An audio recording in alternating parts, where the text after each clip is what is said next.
చూస్తున్నాం. ఇటు అమెరికాపై ఇరాన్ ఒక కీలకమైన ప్రకటన చేస్తుంది. ఒకవైపు వాళ్ళతో చర్చలు జరుపుతూ ఉండగానే ఇరాన్ వాళ్ళపై యుద్ధం చేసేందుకు కూడా ప్రకటిస్తూ ఉన్నారు. దానికి సంబంధించిన బిగ్ బ్రేకింగ్ మనం చూస్తున్నాం. అమెరికాపై అయితే యుద్ధాన్ని ప్రకటిస్తున్నామంటూ కూడా ఇరాన్ సంచలన ప్రకటన చేస్తుంది. ఇటు అమెరికాతో యుద్ధానికి సిద్ధమంటూ ఇరాన్ ప్రకటించిన నేపథ్యంలో ఇరు దేశాల మధ్య చర్చలు జరుగుతుండగానే ఇప్పుడు ఇరాన్ సంచలన ప్రకటన చేస్తుంది. అంటే ఈ ప్రకటనకు సంబంధించి డీటెయిల్డ్ గా చూస్తే యురేనియం శుద్ధ ప్రక్రియను నిలిపివేయబోమంటూ కూడా ఇరాన్ స్పష్టంగా చెబుతోంది. అంటే అలాగే అమెరికా ఒత్తిళ్లకు కూడా తలొగ్గేదే లేదు అంటూ ఇరాన్ ప్రకటిస్తోంది. తమ దేశానికి సంబంధించిన విషయాల్లో రాజీ పడేదే లేదని, తమను శాసించే హక్కు ఎవరికి లేదు అంటూ కూడా ఇరాన్ చెప్తూ ఉంది. అయితే తమను అమెరికా శాంతి చర్చల పేరుతో లొంగ తీసుకోలేదంటుంది ఇరాన్.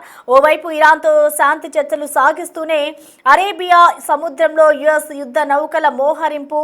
ఈ నేపథ్యంలో ఇప్పుడు ఇరాన్ తీసుకున్న ఈ నిర్ణయం పట్ల అయితే తీవ్ర ఆసక్తి నెలకొందని చెప్పుకోవాలి. ఇటు అమెరికాతో యుద్ధం వచ్చినా మేము ఎప్పుడు దానికి సంబంధించి ఇరాన్ ముందడుగు వేస్తుందని చెప్పుకోవాలి. ఒకవైపు శాంతి చర్చలు అమెరికా జరుపుతూ ఉండగా కూడా ఇరాన్ ఈ ప్రకటన చేయడం ఒక తీవ్ర దుమారం రేపుతుందని చెప్పుకోవాలి. ఇటు ఎలాంటి పరిస్థితుల్లో అయినా నిలిపివేయబోము, ఇటు యురేనియం ఏదైతే శుద్ధి ప్రక్రియను ఇరాన్ చేస్తూ ఉందో దాన్ని ఎక్కడా కూడా ఆపబోము అంటూ కూడా వారు చెప్తూ ఉన్నారు. అమెరికాతో యుద్ధం ముందుకొచ్చినా సరే తమ సార్వభౌమత్వానికి సంబంధించిన ఈ విషయంలో ఎప్పటికీ రాజీ పడే ప్రసక్తే లేదు అంటూ కూడా ఆయన తేల్చెప్పారు. అంటే తమ ప్రవర్తన శాసించే హక్కు ఏ దేశానికి లేదు, అలాగే శాంతి చర్చల పేరుతో తమను లొంగ తీసుకోవాలని అమెరికా చూస్తోంది అంటూ దానికి ఎప్పటికీ సాధ్యం కాదు అంటూ ఇటు ఇరాన్ చెప్తోంది.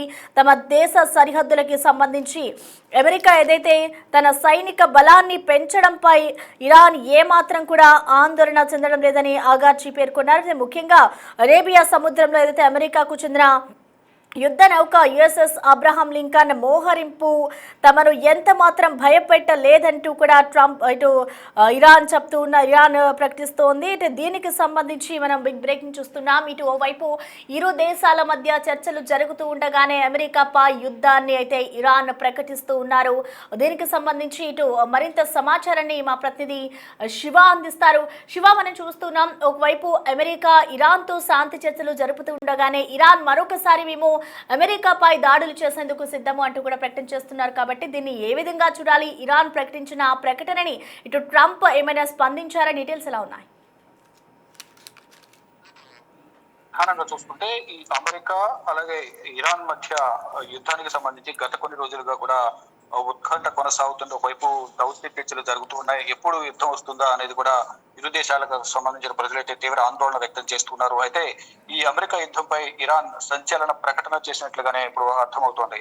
అమెరికాతో యుద్ధానికి సిద్ధమంటూ కూడా ఇరాన్ ప్రకటించింది. దానిలో భాగంగా కొన్ని సంకేతాలను కూడా పంపించినట్టు తెలుస్తుంది. అంటే ఒకవైపు ఇరు దేశాల మధ్య చర్చలు జరుగుతూ ఉండగానే మరోవైపు ఇరాన్ సంచలన ప్రకటన చేయడం పట్ల మాత్రం ఇటు ఇరాన్ ప్రజలు అటు అమెరికన్ ప్రజలు కూడా తీవ్ర ఆందోళన వ్యక్తం చేస్తున్నారు.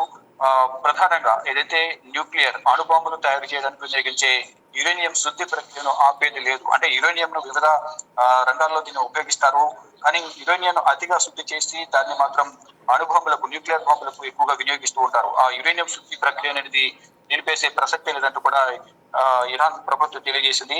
ఇంకా అమెరికా ఒత్తిళ్లకు తలగ్గేది లేదంటూ కూడా ఒక ప్రకటన కూడా చేసింది. తమ దేశానికి సంబంధించిన విషయాల్లో రాజీ పడేది లేదంటూ కూడా తేల్చెప్పింది. తమను శాసించే హక్కు ఎవరికి లేదంటూ కూడా ఇరాన్ సుప్రీమో ఖమేనీ కూడా ట్రంప్ను ఉద్దేశించి ఆగ్రహం వ్యక్తం చేశారు.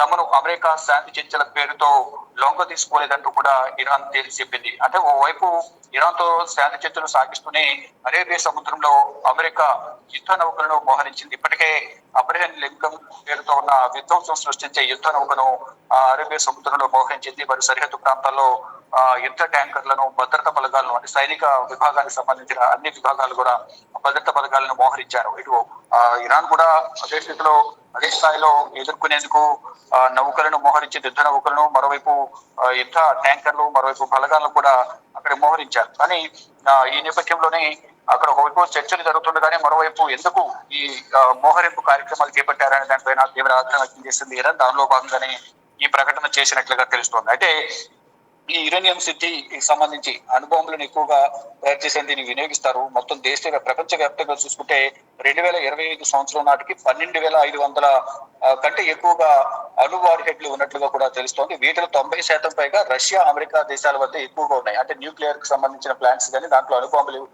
సంబంధించి కానీ ఎక్కువగా రష్యా అలాగే అమెరికా వద్ద ఎక్కువగా ఉన్నాయి. సుమారు అంటే రష్యాకు అత్యధికంగా 5,500కు పైగా రష్యా వద్ద ఉంటే, అమెరికా రెండో స్థానంలో 5,000కు పైగా, అంటే వారి దగ్గర కూడా 5,000 వరకు కూడా ఈ అణ్వాయుధాలు కలిగి ఉన్నట్లు తెలుస్తుంది. ఇక చైనా వద్ద కూడా ఎక్కువగా ఉన్నాయి. దాంతో పాటు ఇటు భారత్, పాకిస్తాన్ వద్ద దాదాపు 170 నుంచి 160 అణు రియాక్టర్ సంబంధించిన అణు బాంబులకు సంబంధించిన ప్లాంట్స్ అయితే ఉన్నట్లుగా తెలుస్తోంది. మొత్తంగా దీని ద్వారా న్యూక్లియర్ ప్రయోగిస్తే మాత్రం సగం వరకు భూభాగాలను కూడా దెబ్బతినే అవకాశం ఉంటుంది అనేది ప్రధానంగా చెప్తున్నారు. గతంలో కూడా అటు భారత్, పాకిస్తాన్ మధ్య ఆపరేషన్ సింధూర్ భాగంగా భారత్ దాడిలో ఎక్కడైతే అత్యంత సమీపంలో పాకిస్తాన్ సంబంధించిన న్యూక్లియర్ ప్లాంట్లు అత్యంత సమీపంలో దాడి జరిగిన నేపథ్యంలో దాని ప్రభావం అనేది చాలా ఎక్కువగా ఉంటుంది అనేది ప్రధానంగా భావించి అమెరికా అధ్యక్షుడు ట్రంప్ మధ్యలో మాట్లాడి నేను వారిను ఆపాను అనేది ఆయన ఒక ప్రధానంగా ఆయన సమాచారాన్ని అయితే అందరికీ ఇచ్చారు. అంటే ఒక యుద్ధం ఆగటానికి నేనే కారణం, లేని పక్షంలో ఆ న్యూక్లియర్ ప్లాంట్ ఏదైతే ఉందో దాని మీద ఈ దాడి జరిగినట్లయితే దాని ప్రభావం చాలా ఎక్కువ ఉంటుంది, లక్షల్లో ప్రజలు చనిపోతారనేది నేను వారి దృష్టికి తీసుకువెళ్లి వివాదాన్ని పరిష్కరించారంటూ కూడా గతంలో ట్రంప్ తెలియజేశారు. కానీ ఇటు పాకిస్తానే వచ్చి భారత ఆర్మీ చీఫ్ తోనూ మరోవైపు ఇతర త్రివిధ సాధారణతలతో మాట్లాడి యుద్ధాన్ని ఆపినట్లుగా వారు చెప్తున్నారు. చూసుకుంటే ఏదేమైనప్పటికీ కూడా ఇప్పుడు ప్రధానంగా ఇప్పుడు ఉన్న సందర్భంలో ఇరాన్ అలాగే అమెరికా మధ్య యుద్ధం కొనసాగుతోంది. కొనసాగే అవకాశం ఉంది, ప్రకటన కూడా చేసింది. కాబట్టి యురేనియం శుద్ధిని మాత్రం ఆపేది లేదు. దాన్ని ప్రధానంగా అణుబాంబుల్లో వినియోగిస్తారు. కాబట్టి దాని ద్వారా ఒకవేళ యుద్ధమంటూ వస్తే భారత్, ఇటు పాకిస్తాన్, భారత్ మధ్య గతంలో ఏదైతే యుద్ధం జరిగిందో దానికంటే భీకరంగా అమెరికా, ఇరాన్ మధ్య జరిగే అవకాశం ఉందనేది కూడా నిపుణులు చెప్తున్నారు. కానీ యుద్ధం జరగడం వల్ల దీని ప్రభావం ప్రపంచ దేశాల మీద పడే అవకాశం ఉంటుంది. కాబట్టి యుద్ధం రాకుండానే చూడాలనేది కూడా కొంతమంది భావిస్తున్నారు. దానిలో భాగంగా దౌత్య చర్చలు అయితే కొనసాగుతున్నాయి. ఒకవేళ దౌత్య చర్చలు విఫలమైతే మాత్రం యుద్ధానికి సిద్ధమంటూ కూడా వీడు ఖమేనీ కాలు దూకుతున్నారు. ఇరాన్ ఇప్పటికే ప్రకటించింది. కాబట్టి ఏం జరగబోతుంది భవిష్యత్తులో ఇప్పుడు అంటే నిన్న మొన్న కూడా ఎక్కువగా చర్చలు అయితే జరిగాయి. ఇప్పుడు వరకు ఎటువంటి అధికారిక ప్రకటన అనేది రాలేదు. కొన్ని కండిషన్స్, అమెరికా కూడా కొన్ని కండిషన్స్ పెట్టినట్లుగా ఉంది. ఆ కండిషన్స్ కి మేము ఎక్కడ కూడా తలకేది లేదు, దేశ భవిష్యత్తును దృష్టిలో ఉంచుకుని మేము ముందుకు కొనసాగుతామంటూ కూడా ఇరాన్ చెప్తా ఉంది. ఈ నేపథ్యంలోనే ఇప్పుడు ఈ ప్రకటన చేయడం పట్ల మాత్రం అందరూ తీవ్ర ఆందోళన వ్యక్తం చేస్తున్నారు. ఇక అధికారిక ప్రకటన ఇటు ఖమేనీ అయితే, ఇరాన్ అయితే ప్రకటన చేసింది, అమెరికా ఎటువంటి ప్రకటన చేయబోతుందని చూడాల్సి ఉంది. అంటే గతంలో కూడా ట్రంప్ ఒక ప్రకటన చేశారు. అంటే చర్చలు విఫలమైతే మాత్రం మేము దాడి చేస్తామని ట్రంప్ చెప్తే ఇటు ఇరాన్ కూడా మేము కూడా సిద్ధంగా ఉన్నామని ఇరాన్ చెప్తుంది. కానీ ఇప్పుడు అధికారికంగా మరొక ప్రకటన చేసిన నేపథ్యంలో చర్చలకు సంబంధించిన సారాంశాన్ని ఇప్పుడులోగా అధికారికంగా ప్రకటిస్తారు. ఎప్పుడు దీనికి సంబంధించి అధికారిక ప్రకటన ఉంటుందనేది కూడా అందరూ ఉత్కంఠగా ఎదురు చూస్తున్నారు. కానీ ఇప్పుడు ఈ ఖమేనీ ప్రకటన, ఇరాన్ ప్రకటనతో అమెరికా రియాక్షన్ ఏ విధంగా ఉండబోతుందని కూడా చూడాల్సి ఉంది. అసలు రైట్, థ్యాంక్ యూ శివ.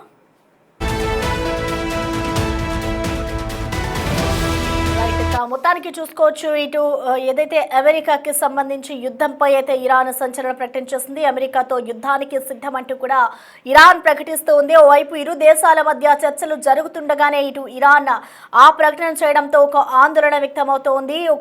దీనికి సంబంధించి ఏదైతే ఇరాన్ యురేనియానికి సంబంధించి ఒకటి చేస్తూ ఉందో దాన్ని ఎట్టి పరిస్థితుల్లో కూడా మేము ఆపబోము అంటూ కూడా వారు స్పష్టం చేస్తున్నారు. శుద్ధి ప్రక్రియను మేము నిలిపివేయబోము అంటూ కూడా ఇరాన్ ప్రకటిస్తోంది. మరి దీనికి సంబంధించి ట్రంప్ ఏ విధంగా స్పందిస్తారు? అమెరికాతో యుద్ధానికి మేము ఎప్పుడైనా సిద్ధమే అంటూ కూడా ఇరాన్ చెప్తూ ఉన్నారు. కాబట్టి మరొకసారి ఇరాన్ యుద్ధానికి సంబంధించి కీలక ప్రకటన చేయడంతో యుద్ధ మేఘాలు కమ్ముకునే అవకాశాలు ఎక్కువగా కనిపిస్తున్నాయి. మరొక వైపు ఇరాన్ ఇప్పటి వరకు యురేనియం శుద్ధ తవ్వకాలు ఏవైతే జరుపుతూ ఉన్నాయో వాటిని ఎట్టి పరిస్థితుల్లో మేము నిలిపి వేయబోము, యుద్ధానికి సంబంధించి మేము సిద్ధమే అంటూ ఇరాన్ కూడా చెప్తుంది. మరి దీనికి సంబంధించి అమెరికా ఎటువంటి చర్యలు తీసుకోబోతోంది? అమెరికా వీళ్లతో మాట్లాడబోతోంది కాబట్టి ఆ మీటింగ్ తో ఏమైనా వెనక్కి తగ్గే అవకాశాలు ఉన్నాయా అనేది కూడా వేచి చూడాలి. ఇటు ఇప్పటికే మరి అరేబియా సముద్రంలో కూడా యుఎస్ యుద్ధ నౌకలను అయితే మోహరించారు. మరి ఈ నేపథ్యంలోనే ఇరాన్ సంచలన ప్రకటన అయితే వెలువడించిందని చెప్పుకోవాలి. దానికి సంబంధించిన విజువల్స్ కూడా మనం చూస్తున్నాం. ఇప్పుడు ఇరాన్ ప్రకటనతో మరొకసారి ఇటు అమెరికా అలాగే ఇరాన్లో యుద్ధాలు మరొకసారి ఉంటాయని చెప్పుకోవాలి.